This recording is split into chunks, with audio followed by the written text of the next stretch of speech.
আসসালামু আলাইকুম। আশা করি আপনারা সবাই ভালো আছেন। আলহামদুলিল্লাহ আমিও ভালো আছি।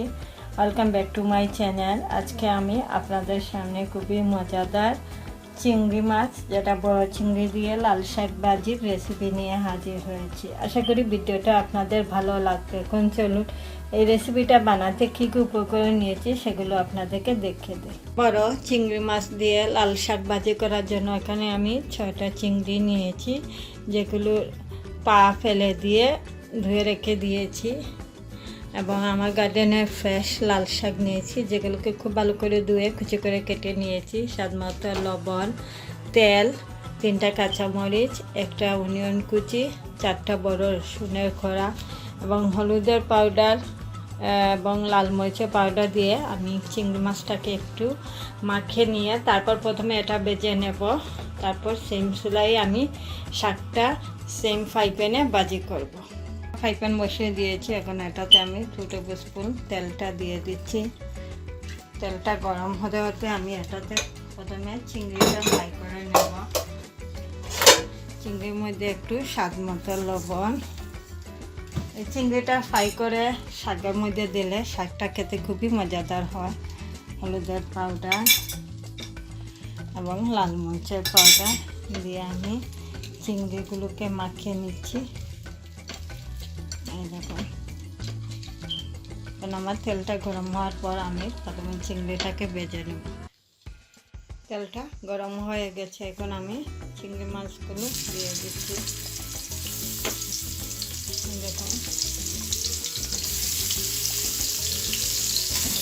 চিংড়ি মাছগুলোকে দুবার ভালো করে লাল করে ভেজে নেব। ভাজা হয়ে গেছে, আমি এগুলো একটা প্লেটের মধ্যে নিয়ে নিচ্ছি। এই দেখুন,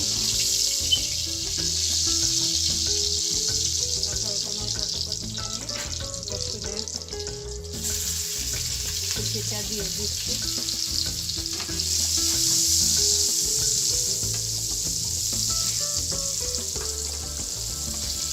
রসুনটা ভাজা হয়ে গেলেই আমি এটাতে পেঁয়াজটা দিয়ে দেবো।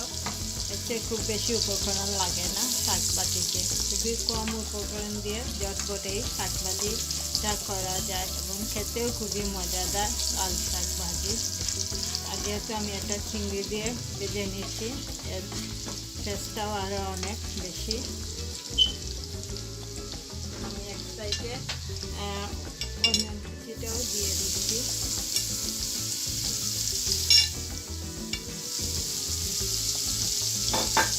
আর শাক ভাজিটা কখনো কাজ দিয়ে দেখে রান্না করতে হয় না, কারণ শাক থেকে প্রচুর পানি বের হয়, তাই ডাকনা ছাড়াই শাকটা রান্না করতে হয়।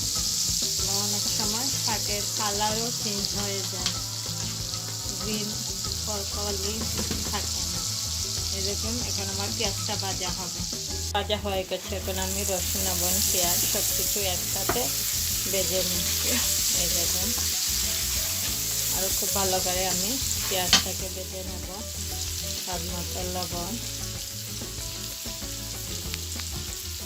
ভাজা হয়ে গেছে, এখন আমি এটাতে শাকগুলো দিয়ে দিচ্ছি। এই দেখুন, তারপর উপর থেকে পেঁয়াজটা উপরে তুলে নিচ্ছি। এখন আমি শাকটা সিদ্ধ হওয়ার আগ পর্যন্ত অপেক্ষা করবো এবং একটু পর এটাকে নেড়ে দিতে হবে যাতে নিচে ধরে না যায়। এর ভিতরে আমি দুবার শাকটা নেড়ে নিয়েছি, আবার আমি শাকটাকে নেড়ে নিয়েছি।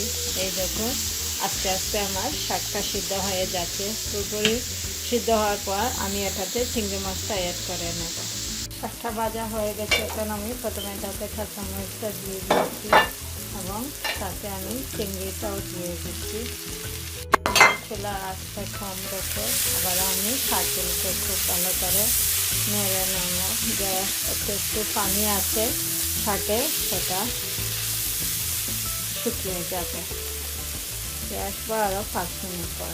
শাক ভাজিটা রেডি হয়ে গেছে, আমি একটা প্লেটের মধ্যে পরিবেশন করে আপনাদেরকে দেখিয়ে দিচ্ছি। শাক ভাজিটা আমি একটা প্লেটের মধ্যে নিয়ে আপনাদেরকে দেখে, এই দেখুন, বড় চিংড়ি দিয়ে শাক ভাজিটা খুবই মজাদার হয়। আমি একটা প্লেটের মধ্যে নিয়ে নিচ্ছি। লাল শাক ভাজির রেসিপিটা রেডি হয়ে গেছে। আমি একটা সার্ভিং প্লেটের মধ্যে নিয়ে নিয়েছি। খুবই মজাদার শাক ভাজি। যারা শাক খেতে পছন্দ করেন তাদের আশা করি আমার ভিডিওটা ভালো লাগবে। আজকে আমি এটা সাদা ভাতের সাথে পরিবেশন করেছি, যেটা আমাদের দুপুরে লাঞ্চের জন্য রান্না করেছি। খুবই মজাদার লাল শাক ভাজির রেসিপি, যেটা বড় চিংড়ি দিয়ে তৈরি করেছি। আপনাদের যদি আমার ভিডিওটা ভালো লাগলে লাইক, কমেন্ট এবং ফ্রেন্ডদেরকে শেয়ার করবেন। আর যারা এখনও আমার চ্যানেলটাকে সাবস্ক্রাইব করেন নাই তারা নিশ্চয়ই নতুন নতুন রেসিপি দেখার জন্য আমার চ্যানেলটাকে সাবস্ক্রাইব করতে ভুলবেন না। সেই পর্যন্ত সবাই ভালো থাকেন, সুস্থ থাকেন। ইনশাআল্লাহ আবারও আমি নতুন নতুন রেসিপি নিয়ে আপনাদের সামনে হাজির হব। আল্লাহ হাফেজ।